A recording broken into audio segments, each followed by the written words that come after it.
Proactive in and out advertising के इस बड़े एलईडी होर्डिंग को मंजूरी कैसे मिली? 3 बड़े एलईडी बोर्ड कैसे लगाए गए? क्या प्रोएक्टिव कंपनी ने तय नियमों की अनदेखी की? तेज रोशनी और चलते विज्ञापन से ड्राइवर का ध्यान भटके तो जिम्मेदार कौन? ट्रैफिक पुलिस ने एनओसी रद्द कर दी तो बोर्ड हटेंगे कब? सवाल सिर्फ प्रोएक्टिव के होर्डिंग पर नहीं, दूसरे बड़े बोर्डों पर भी है। क्या प्रशासन ने सभी होर्डिंग की सुरक्षा जांच की है? घाटकोपर हादसे के बाद भी बड़े होर्डिंग पर सवाल क्यों? अगर नियम टूटे हैं तो जिम्मेदारी किसकी? देखिए बीच हाईवे पर होर्डिंग के इस काले खेल की सच्चाई सिर्फ आवाज इंडिया मुंबई पर। नमस्कार, आप देख रहे हैं आवाज इंडिया मुंबई और मैं आपके साथ हूं इशिता चक्रवर्ती। मुंबई के बांद्रा की टीचर कॉलोनी में लगे एक होर्डिंग को लेकर अब सवाल खड़े हो गए हैं। सवाल सीधे उस मंजूरी पर है जिसके आधार पर proactive in and out advertising का ये बोर्ड लगाया गया। एक आरटीआई की ओर से उठाए गए सवालों में बोर्ड की अनुमति और उसकी वास्तविक स्थिति को लेकर आपत्तियां हैं। सबसे बड़ा सवाल यह है कि एमएसआरडीसी ने किन मानदंडों को देखकर मंजूरी दी और क्या जमीन पर उसी मंजूरी के मुताबिक बोर्ड लगाया गया है या नहीं। क्योंकि मुंबई में होर्डिंग को लेकर ट्रैफिक पुलिस की आपत्तियां सिर्फ ट्रैफिक तक सीमित नहीं है बल्कि सड़क सुरक्षा और ड्राइवर की विजिबिलिटी से भी जुड़ी हुई है। घाटकोपर हादसे के बाद जब नियम और सख्त हो गए तो ऐसे हर बोर्ड की जांच जरूरी हो जाती है।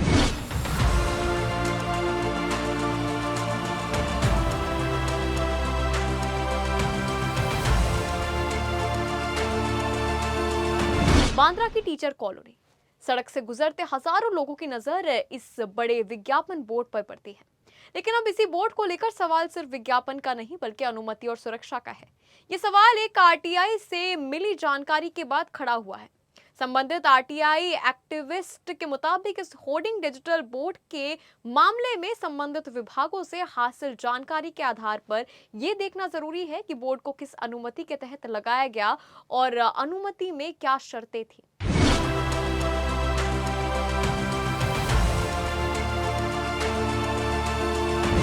आरटीआई में मांगी गई अनुमति और नियमों की जानकारी के मुताबिक एमएसआरडीसी की मंजूरी, लेकिन किस आधार पर?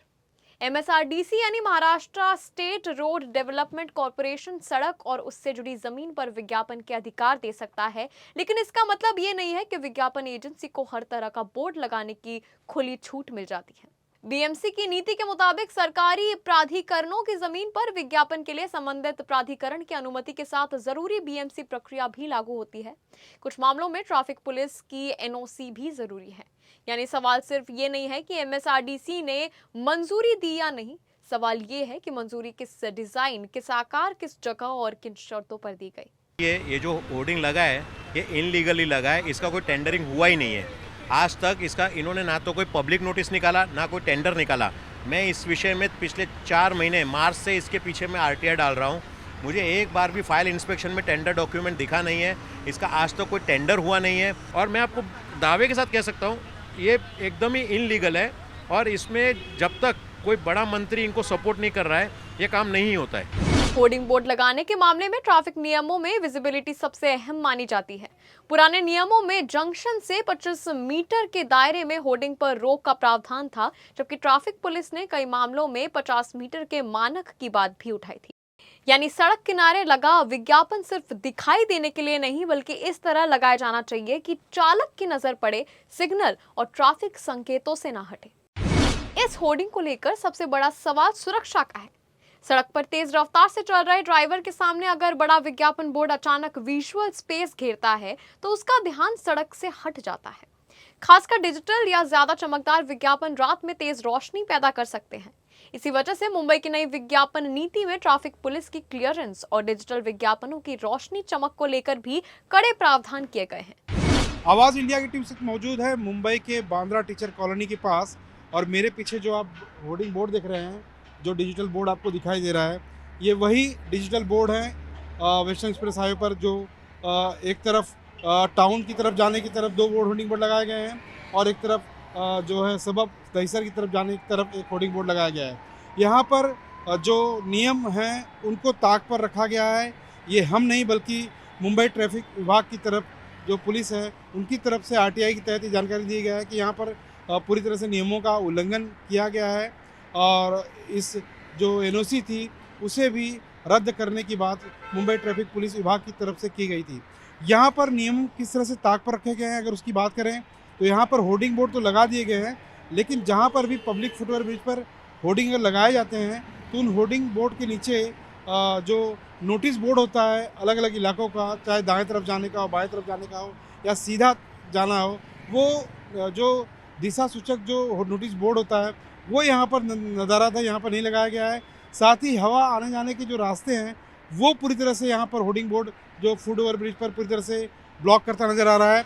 अभी आपको दूसरी तरफ मैं अपने कैमरामैन से कहूँगा कि वो हाईवे की तरफ जो टाउन जाने का रास्ता है वहाँ पर 400 कदम की दूरी पर, मतलब जो होर्डिंग बोर्ड लगाया गया है यहाँ पर प्रोएक्टिव एडवर्टाइजिंग कंपनी का, यहाँ से 400 कदम की दूरी पर दिशा सूचक जो नोटिस बोर्ड है आपको लगा हुआ यहाँ पर दिखाई दे रहा है, जो वर्ल्ड ट्रेड सेंटर मंत्रालय वानखेड़े स्टेडियम की तरफ यहाँ से आप मूव कर सकते हैं।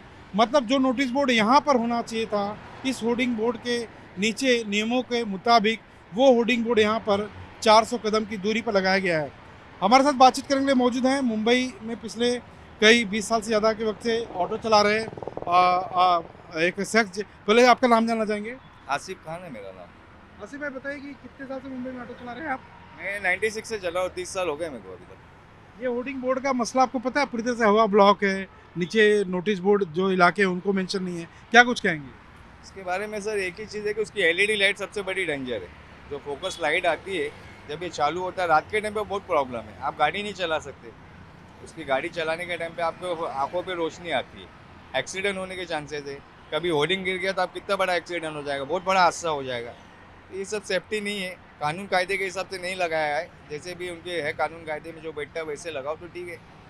होर्डिंग का मतलब ही नहीं आता, आप होर्डिंग साइड में लगा लो, फुटपाथ पे आपको एडवर्टाइजिंग करना फुटपाथ पे कीजिए, बीच में लगाने का मतलब ही नहीं आता। घाटकोपर का इंसिडेंट याद था, बीच हाईवे पर अगर जिस तरह से लगा है फुटओवर ब्रिज पर, इसी वजह से- कितना डेंजरस है? हाँ, इसी वजह से अब वो तो चलो साइड में था, पेट्रोल पंप पे था वो तो घाटकोपर का, हाईवे पे नहीं था। 17 लोगों की मौत हुई फिर थी। भी 17 लोगों की मौत होती है। अभी हाईवे पे है तो आप अंदाज लगा लो कि कितना होगा।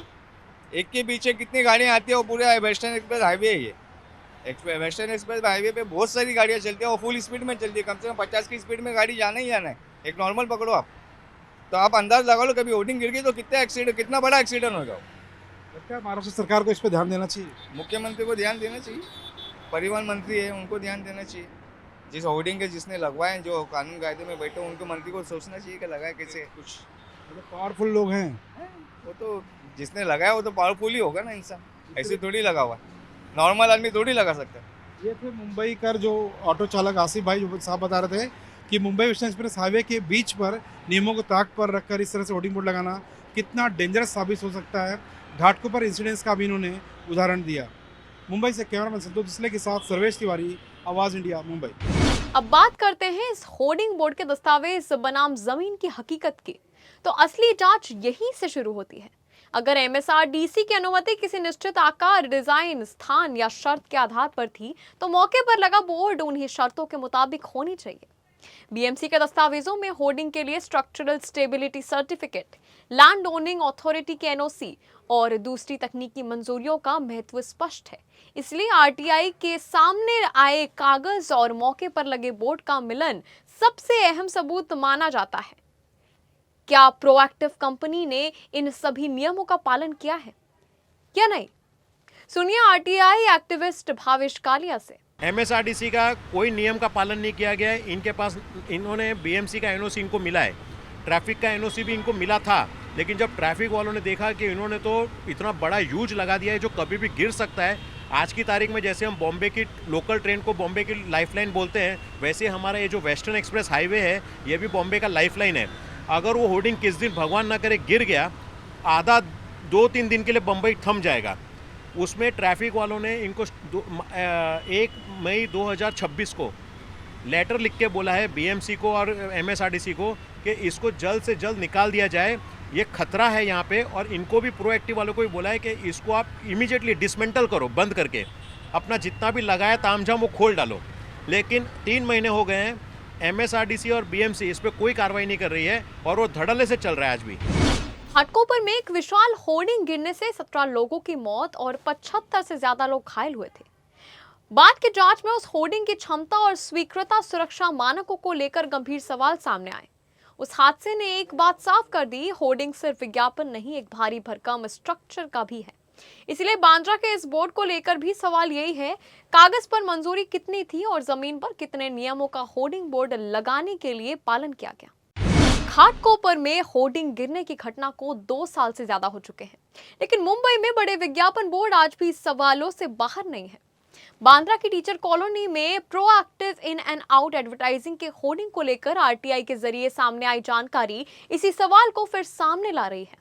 अब मुद्दा यह है कि अगर अनुमति की शर्तों और मौकों की वास्तविक स्थिति में अंतर मिलता है तो जिम्मेदारी किसकी होगी? एमएसआरडीसी, बीएमसी, ट्रैफिक पुलिस और विज्ञापन एजेंसी हर स्तर की भूमिका की जांच जरूरी है, क्योंकि नए नियमों में structural safety, traffic visibility, size और रेगुलर इंस्पेक्शन पर पहले से ज्यादा जोर दिया गया है। ऐसे में सवाल सिर्फ एक होर्डिंग का नहीं है, मुंबई में लगे तमाम बड़े बोर्डों की सेफ्टी ऑडिट का भी है। 13 मई 2024 मुंबई के घाटकोपर में 120 फीट का विशाल होर्डिंग पेट्रोल पंप जा गिरा। हादसे में 17 लोगों की मौत हो गई और 75 से ज्यादा लोग घायल हो गए। जांच में सामने आया कि होर्डिंग की क्षमता तेज हवा के दबाव का सामना करने के लिहाज से बेहद कम थी। वीजेटीआई की जांच में बताया गया है कि स्ट्रक्चर करीब 49.7 किलोमीटर प्रति घंटे की हवा तक ही टिकने की क्षमता रखता था, जबकि डिजाइन के लिए करीब 158.4 किलोमीटर प्रति घंटे की हवा का मानक बताया गया था। घाटकोपर हादसे के बाद मुंबई में होर्डिंग नियमों को और सख्त किया गया। नए नियमों में 40 बाई 40 फीट की बड़ी होर्डिंग पर रोक है। स्ट्रक्चरल ऑडिट, फाउंडेशन की जांच, जियो टेक्निकल सर्टिफिकेशन और नियमित इंस्पेक्शन जैसे प्रावधानों पर जोर दिया गया है। नए होर्डिंग में हवा के दबाव को कम करने के लिए परफोरेटेड शीट्स जैसे सेफ्टी व्यवस्था का भी प्रावधान किया गया है। अब बांद्रा के इस होर्डिंग पर सबसे अहम सवाल यही है, क्या इसकी मौजूदा स्थिति, आकार, डिजाइन और स्ट्रक्चरल सुरक्षा दस्तावेजों में दर्ज मंजूरी से मिल खाती है? अगर हाँ, तो संबंधित विभागों को दस्तावेज सार्वजनिक कर स्थिति साफ करनी चाहिए। अगर नहीं, तो जिम्मेदारी तय कर कार्यवाही होनी चाहिए, क्योंकि अनुमति किसी एक विभाग की हो सकती है, लेकिन सड़क सुरक्षा की जिम्मेदारी कई एजेंसियों से जुड़ती है। यहाँ पर सबसे बड़ी खामी ये नजर आई है कि होर्डिंग बोर्ड के लगने के पहले जो साइन बोर्ड थे, जो एक्सप्रेस हाईवे से गुजरने वाले चालकों को आगे जाने का रास्ता बताते थे, वो साइन बोर्ड नदारद है, लेकिन उसमें खंबे बिना साइन बोर्ड में अकेले खड़े दिख रहा है। आवाज इंडिया की टीम से मौजूद है मुंबई के western express highway, Bandra teacher colony के पास जो एक्सप्रेस हाईवे है वहाँ पर, और मेरे पीछे आप देख सकते हैं कि यहाँ पर प्रोएक्टिव एडवर्टाइजिंग का जो डिजिटल होर्डिंग बोर्ड है वो लगा हुआ है। और जो सबसे बड़ा मामला है साइन बोर्ड का, उसकी पूरी हम आपको साफ तस्वीर बता रहे हैं। इसी डिजिटल होर्डिंग बोर्ड के ठीक बगल में आप देखेंगे जो रास्ता अंधेरी, बोरीवली, दहिसर की तरफ जाता है, यहाँ पे जो आपको लोहे के जो बड़े पिलर लगे हुए दिखाई दे रहे हैं, इसी लोहे के पिलर पर साइन बोर्ड लगा था कुछ महीनों या 1 साल पहले, लेकिन अब यहाँ पर से वो जो साइन बोर्ड है पूरी तरह से नदारद है। ये साइन बोर्ड इसलिए होता है कि जो भी वेस्टर्न एक्सप्रेस हाईवे से जो यात्री अपनी गाड़ियों, अलग अलग गाड़ियों से गुजरते हैं, उन्हें आगे आने वाले रास्तों का पता चल सके, उन्हें कहाँ पर जाना है उस सड़क का पता चल सके, या किस तरफ मूव करना है, वो तमाम जो जानकारियाँ होती हैं वो यहाँ पर दर्शाई जाती है साइन बोर्ड पर। लेकिन यहाँ पर फिलहाल सिर्फ लोहे का ढांचा दिखाई दे रहा है, साइन बोर्ड जो है पूरी तरह से लापता है। यहाँ के एक स्थानीय नागरिक है हमारे साथ, रामचंद्र तांबे जी, इन्हीं से पूछते हैं कि इन्हें इस बात की जानकारी। रामचंद्र जी, जो लोहे का ढांचा जो दिखाई दे रहा है, क्या ये ब्रिज के बनने के बाद यहाँ पर या पहले साइन बोर्ड था या नहीं? साइन बोर्ड था इधर, साइन बोर्ड साइन था, बोर्ड था। तो अब कहाँ है साइन बोर्ड? अब नहीं है, क्यों? वो नहीं मालूम। तो इसे निकाला गया क्या ये होर्डिंग बोर्ड लगाने के बाद? क्या मालूम नहीं, मगर था पहले। मतलब ये ब्रिज बना और होर्डिंग बोर्ड लगा डिजिटल, उसके बाद निकाला है? उसके बाद ही निकला। तो आपको क्या लगता है स्थानीय नागरिक मुंबई के नाते कि साइन बोर्ड का निकालना, क्योंकि उस पर रास्तों की जानकारी, कहाँ जाना है किसको पता होता है, अगर वो यात्रियों को साइन बोर्ड अगर निकाल देगा तो दिक्कत आएगा कि नहीं आएगा? दिक्कत आएगा ना, लगाना तो चाहिए। वो तो हर जगह पे रहते हैं, अभी हम लोग भी किधर किधर घूमते तो मालूम पड़ता है। तो ये निकालना सरासर गलत है लगता है आपको? गलत भी है, कार्रवाई होना चाहिए। होना चाहिए ना, बोर्ड पे लगाना चाहिए ना, ऐसा जैसा उधर लगा तो इधर भी लगा। ये थे रामचंद्र तांबे जी जो बिल्कुल teachers colony Bandra teachers colony के यहीं पे रहते हैं यहाँ पर, और ठीक इस और जहाँ पे digital hoarding board proactive company का लगाया गया है इसके बिल्कुल करीब रहते हैं। आप देख सकते हैं कि वापस से मैं अपने कैमरा से कहूँगा कि एकदम क्लोज तस्वीरें बताएं। जो लोहे का ढांचा है बिल्कुल पूरी तरह से खाली है। यहाँ पर साइन बोर्ड जो होना चाहिए था प्रशासन की तरफ से, मुंबई महानगर पालिका की तरफ से जो लगाया जाता है या ट्रैफिक विभाग पुलिस की तरफ से जो लगाया जाता है, वो बिल्कुल भी यहाँ पर नहीं दिखाई दे रहा है। ये काफ़ी एक डेंजरस बात है, ख़तरनाक बात है। यानी कि इस हाईवे से गुजरने वाले तमाम जो यात्री हैं, जो गाड़ी चलाकर आगे मूव करना चाहते हैं, उन्हें किस तरफ जाना है, किन रास्तों पर जाना है, आगे किस ओर मुड़ना है, वो यहाँ पर जानकारी बिल्कुल भी उन्हें इस साइन बोर्ड में नहीं दिखेगी, क्योंकि यहाँ पर वो साइन बोर्ड ही नहीं है। फिलहाल ये मामला गंभीर है और प्रशासन को इस पूरे मामले में प्रोएक्टिव एडवाइजिंग जो कंपनी है या फिर MSRDC है या मुंबई महानगर पालिका है, इन तमाम जो भी जांच एजेंसियां हैं, इन सभी को संबंधित प्रशासन से जवाब मांगना चाहिए। कैमरा मैन तो डिस्ले के साथ सर्वेश तिवारी, आवाज़ इंडिया, मुंबई। वेस्टर्न एक्सप्रेसवे पर सिर्फ संबंधित प्रोएक्टिव एडवर्टाइजिंग कंपनी के डिजिटल होर्डिंग बोर्ड ही नहीं बल्कि मुंबईकरों को परेशानी खड़ी करने के लिए कई और भी बड़ी कंपनियों के होर्डिंग बोर्ड इसी हाईवे पर साफ दिखाई दे रहे हैं, जो एल आकार में खड़े हैं। इस तरह के होर्डिंग बोर्ड भी काफी खतरा पैदा कर सकते हैं। सर, ये जो हमारा इंडिया का लॉ है इतना फ्लेक्सिबल है, इसीलिए एक फॉरेनर जब इंडिया आया था उसने कहा था कि India is the best country for living, क्योंकि यहाँ पे कुछ भी हो जाए ना, आदमी दूसरे दिन ही कोर्ट में फ़ाइन भर के छूट जाता है। ये जो घाटकोपर का इंसिडेंट हुआ था, इसमें आप मुझे बताइए सिवाय ओनर के किसी को प्रोसिक्यूशन नहीं हुआ। यहाँ पे भी अगर कुछ घटना घटी तो ये जो प्रोएक्टिव कंपनी है उसके ओनर को या उसके किसी मैनेजर को ये लोग अंदर डाल देंगे और कोई जिम्मेवारी नहीं लेगा इसकी। MSRDC बोल देंगे हमने तो उसको अपने लॉ में दिया है, BMC बोल देगी हमने तो MSRDC के कहने पे उनको दिया है, ट्रैफिक वाले बोलेंगे हमने तो इन दोनों के पेपर देख के इनको परमिशन दिया है, और पब्लिक को बोलेंगे सोचना चाहिए था उसके नीचे से शायद हो सकता है पब्लिक की गलती है, क्यों देख रहा था वो ऐड गाड़ी चलाते समय। नहीं, ट्रैफिक वालों ने अभी तो हटाने, लेकिन सर कौन सुन रहा है मुझे बताइए। आज ट्रैफिक पुलिस का अगर NOC इतना इम्पोर्टेंट है तो इनको उसको सुनना चाहिए ना। आज 3 महीने हो गए हैं, ट्रैफिक ने क्लियर कट लिख के दिया है कि इसको तत्काल बंद कर दिया जाए, लेकिन वो फिर भी चल रहा है।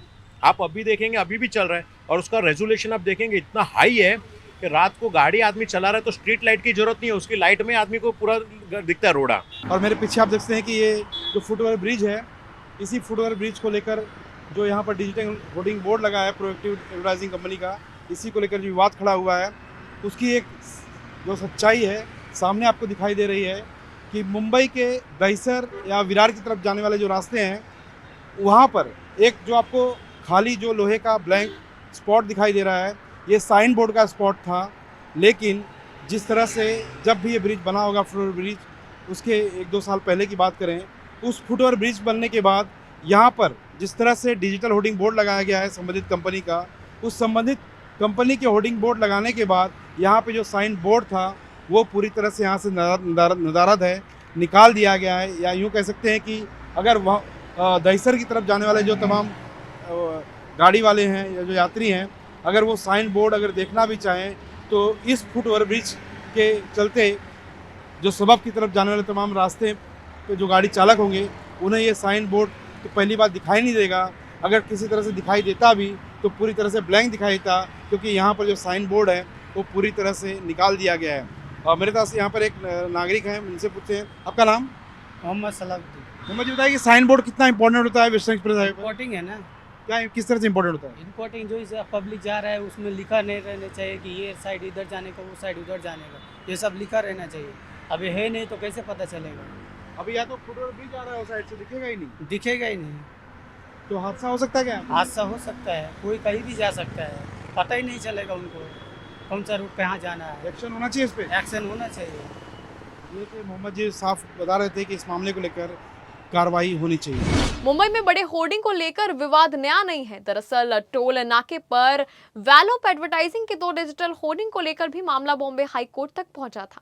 इस मामले में BMC ने अदालत को बताया था कि MSRDC ने एक 13 बाई 70 फीट होर्डिंग को मंजूरी दी थी, लेकिन मौके पर 2 30 बाई 20 फीट की बोर्ड अलग स्ट्रक्चर पर लगाए गए थे।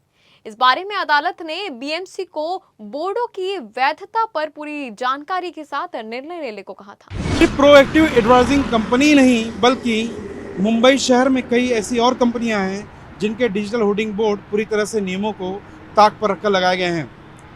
जहां पर प्रोएक्टिव एडवर्टाइजिंग कंपनी के डिजिटल होर्डिंग बोर्ड लगाए गए हैं teacher colony western express highway पर, उसी के ठीक आगे कुछ दूरी पर इस तरह से अन्य कुछ डिजिटल कंपनियों के भी होर्डिंग बोर्ड लगाए गए हैं जो साफ तौर पर दिखाई दे रहे हैं। जो जानकारी मिली है हमें उसके मुताबिक रोशन एडवर्टाइजिंग कंपनी नाम की जो कंपनी है होर्डिंग बोर्ड की, उनकी ओर से ये होर्डिंग बोर्ड यहाँ पर लगाए गए हैं। मसला ये सामने आ रहा है कि जिस तरह से अब हर साल जो धार्मिक त्यौहार आते हैं, खास करके गणेश उत्सव की बात करें, अगर गणेश उत्सव के दौरान विसर्जन के दौरान अगर यहाँ से इस रास्ते से बड़े बड़े जो गणेश प्रतिमाएं होती हैं अगर वो ट्रकों पर यहाँ से गुजरती हैं तो उस समय स्थिति कितनी गंभीर बन सकती है, उसे ध्यान में रखते हुए क्या प्रशासन को इस बात पर गौर नहीं करना चाहिए कि इस तरह के जो एल साइब के डिजिटल होर्डिंग बोर्ड हैं वो वेस्टर्न एक्सप्रेस हाईवे पर लगाने चाहिए या नहीं लगाने चाहिए, अगर लगाने चाहिए तो किन नियमों के आधार पर यहाँ पर होने चाहिए। आप देख सकते हैं कि ठीक वेस्टर्न एक्सप्रेस हाईवे के ऊपर ये एकदम एक सड़क के किनारे एल साइब जो होर्डिंग बोर्ड है यहाँ पर लगा हुआ दिखाई दे रहा है। ठीक उससे कुछ दूरी पर इसी कंपनी का जो है रोशन एडवर्टाइजिंग कंपनी का दूसरा होर्डिंग बोर्ड दिखाई दे रहा है। तो इसी तरह से अन्य कई कंपनियों के भी जो डिजिटल होर्डिंग बोर्ड हैं इसी तरह से वेस्टर्न एक्सप्रेस हाईवे पर लगाए गए हैं, लेकिन नियमों के ताक पर रखकर कह सकते हैं ये होर्डिंग बोर्ड यहाँ पर लगाए गए हैं। और कई दिक्कतें आ सकती हैं क्योंकि देर रात इनमें से जो डिजिटल होर्डिंग बोर्ड में तमाम जो एडवर्टाइजिंग चलती हैं उनकी जो तेज़ रोशनी होती हैं वो ड्राइवरों के आंखों पर आती हैं, उनकी आंखें चकाचौंध हो सकती हैं, एक्सीडेंट तक हो सकता है। धार्मिक त्योहारों के दिनों में यहाँ पे खास करके गणेश उत्सव के दौरान गणेश प्रतिमाओं का जो विसर्जन का पूरा जो माहौल होता है वो यहाँ पर अगर ट्रैफिक जाम होता है तो काफ़ी दिक्कत आ सकती है। कुल मिला जुला कर यहाँ पर मुंबई महानगर पालिका हो या ट्रैफिक विभाग हो या MSRDC हो या महाराष्ट्र सरकार हो, मुंबई पुलिस हो, सभी को इस मामले में गंभीर रूप से ध्यान देने की सख्त ज़रूरत है। कैमरामैन संतोष डिसले के साथ सर्वेश तिवारी, आवाज़ इंडिया, मुंबई। जानकारी के लिए बता दें कि बीएमसी की विज्ञापन नीति में वेस्टर्न एक्सप्रेस हाईवे और ईस्टर्न एक्सप्रेस हाईवे के राइट ऑफ वे में विज्ञापन लगाने पर स्पष्ट रोक का उल्लेख है। नीति में यह भी कहा गया है कि footpath, right of way, roadway या ट्रैफिक आइलैंड पर होर्डिंग प्रोजेक्ट नहीं किया जा सकता। MSRDC या दूसरे सरकारी प्राधिकरणों द्वारा राइट ऑफ वे में दिए गए पुराने होर्डिंग परमिट्स को बीएमसी परमिशन खत्म होने के बाद रिन्यू नहीं किया जाना चाहिए। यानी सड़क की जमीन पर विज्ञापन की अनुमति का मतलब ये नहीं है कि सुरक्षा और बीएमसी के नियम खत्म हो जाए। इस मामले में अगर जांच में ये साबित होता है कि बोर्ड स्वीकृत शर्तों से अलग लगाया है, जरूरी NOC नहीं है, ट्रैफिक पुलिस की आपत्ति के बावजूद लगाया गया है या स्ट्रक्चरल सेफ्टी के मानकों का पालन नहीं हुआ है, तो संबंधित प्राधिकरण कार्रवाई कर सकता है। मौजूदा बीएमसी नीति में नियमों के उल्लंघन पर लाइसेंस एक्शन और ब्लैकलिस्टिंग जैसे प्रावधान भी जोड़े गए हैं। इसीलिए अब गेंद संबंधित विभागों के पाले में है। दस्तावेज देखकर फैसला करना होगा कि बोर्ड वैध है या नियमों के खिलाफ। बाइट ड्राइवर एंड स्थानीय नागरिक। ये होर्डिंग एडवर्टाइजमेंट नहीं होना चाहिए, मतलब ये जैसा मतलब यहाँ से ध्यान भी भटकता आने जाने वालों का। तो और जो वहाँ एक बार अपना इंसिडेंट हुआ था, होर्डिंग वो पब्लिक के ऊपर गिरा था। आजकल तो बारिश भी इतनी होती है और हवाएं इतनी चलती है तो गिर भी जाता है लोगों को। ये सब तो थोड़ा सेफ्टी का ध्यान रखना चाहिए। अच्छा, नियमों का पालन करते हुए अगर कहीं पे उनको अलाउड किया है तो दैट इज़ ओके, बट जहाँ अलाउड नहीं है वहाँ से तो निकालना ज़रूरी है। जो LED की जो फोकस लाइट आती है आँखों पे आती है, आप चश्मा लगाओ या कुछ भी कर लो, उससे आपको तकलीफ आने ही आना है, एक्सीडेंट होने के चांसेस ज़्यादा होते हैं। तो फिर उसके वजह से हम लोग जो लाइनिंग हाईवे पे जो पट्टे होते हैं वाइट कलर के, वो पट्टे के हिसाब से हम लोग फिर चलते हैं। घाटकोपर के हादसे ने मुंबई को एक ऐसी कीमत दिखाई है जिसे कोई शहर दोहराना नहीं चाहेगा। अब सवाल ये नहीं है कि होर्डिंग पर विज्ञापन कितना बड़ा है, सवाल ये है कि उसके नीचे से गुजरने वाले इंसान की सुरक्षा कितनी बड़ी प्राथमिकता है। बांद्रा के इस होर्डिंग पर उठे सवालों का जवाब कागजों और मौके की जांच से ही मिलेगा, और अगर नियम टूटे तो सिर्फ बोर्ड नहीं, जिम्मेदारी भी तय करनी होगी।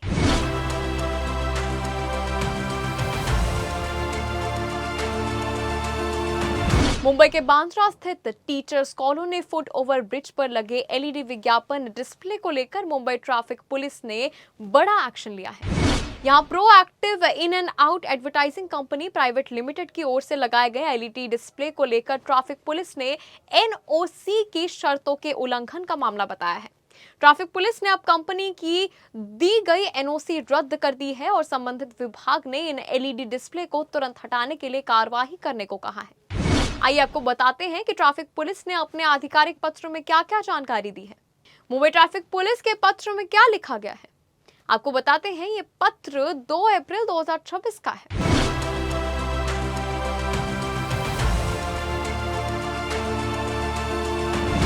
पत्र मुंबई ट्रैफिक पुलिस मुख्यालय वर्ली स्थित मल्टीमीडिया सेल की ओर से जारी किया गया पत्र है।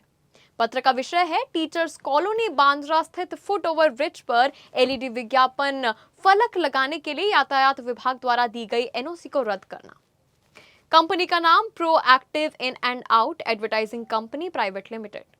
ट्रैफिक पुलिस के मुताबिक कंपनी ने टीचर्स कॉलोनी बांद्रा के फुट ओवर ब्रिज पर 60 फीट इंटू 15 फीट आकार के 3 एलईडी डिस्प्ले बोर्ड लगाए हैं। पुलिस के अनुसार चौथे एलईडी डिस्प्ले बोर्ड को लगाने का काम भी चल रहा था। ट्रैफिक पुलिस ने पत्र में लिखा है कि एलईडी डिस्प्ले का आकार और चौड़ाई निर्धारित मानक से ज्यादा है और नगर निगम की अनुमति में बताए गए आकार से भी अधिक है। पुलिस के मुताबिक इन बड़े डिस्प्ले की वजह से फुट ओवर ब्रिज चारों तरफ से ढक गया है। इससे पुल की आवाजाही करने वाले पैदल यात्रियों को ताजी हवा मिलने में परेशानी हो रही है। अब बात वेस्टर्न एक्सप्रेस हाईवे पर गाड़ी चलाने वाले वाहन चालकों की सुरक्षा की करते हैं, जिसको लेकर ट्रैफिक पुलिस ने कहा है एलईडी डिस्प्ले पर अत्यधिक तेज रोशनी के साथ लगातार एनिमेशन और गतिशील विज्ञापन चलते हैं। इससे सड़क पर वाहन चलाने वाले लोगों को ध्यान भटकाने की आशंका है और सड़क दुर्घटना की संभावना से इनकार नहीं किया जा सकता। ट्रैफिक पुलिस ने स्पष्ट किया है कि proactive in and out advertising company private limited ने यातायात विभाग की ओर से जारी एनओसी की शर्तों का उल्लंघन किया है। पुलिस के मुताबिक इस मामले में संबंधित कार्यालय को 30 अप्रैल 2026 के पत्र के जरिए पहले ही सूचित कर दिया जा चुका था, लेकिन कभी कार्रवाई तक नहीं पहुंची। इसके बाद यातायात विभाग ने OWTPHQ/HRD 10776 LED display BKC transport division /939/2025 दिनांक 29 जून 2025 के तहत जारी एनओसी को रद्द कर दिया। ट्रैफिक पुलिस ने पैदल यात्रियों और सड़क पर वाहन चलाने वालों की सुरक्षा को ध्यान में रखते हुए एलईडी डिस्प्ले की अनुमति रद्द कर उन्हें जनहित में तुरंत हटाने के लिए उचित कार्रवाई करने का अनुरोध किया। ये पत्र पुलिस सह आयुक्त यातायात की अनुमति से मुंबई ट्रैफिक पुलिस मुख्यालय के मल्टीमीडिया सेल के प्रभारी पुलिस निरीक्षक संदीप पाटिल की ओर से जारी किया गया था। पत्र की प्रतिलिपि सूचना के लिए अतिरिक्त महानगर आयुक्त पश्चिम उपनगर बीएमसी और सहायक आयुक्त H/ईस्ट वार्ड बीएमसी को भी भेजी गई थी।